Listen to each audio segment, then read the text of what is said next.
কথায় আছে, রাখে হরি মারে কে। এই কথা আবারও প্রমাণিত হলো কাছাড়ের বেরেঙ্গায়। দ্রুতগামী এক বাইকের ধাক্কার পরও অক্ষত অবস্থায় উদ্ধার হলো এক শিশু। সিসিটিভি ক্যামেরায় বন্দী হলো ভয়ঙ্কর এই দৃশ্য।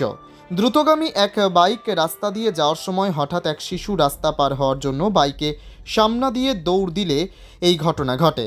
ক্যামেরা বন্দী হওয়া দৃশ্যে দেখা যাচ্ছে, দৌড়ে রাস্তা পার হওয়ার সময় বাইকের ধাক্কায় রাস্তার মধ্যে লুটিয়ে পড়ে ওই শিশু, কিন্তু তার কিছুই হয়নি। সম্পূর্ণ অক্ষত অবস্থায় তাকে উদ্ধার করা হয়। বাইক চালক ও তার সঙ্গে থাকা এক মহিলা শিশুটিকে উদ্ধার করতেও দেখা যায়। দেখুন ভয়ঙ্কর এই দৃশ্য।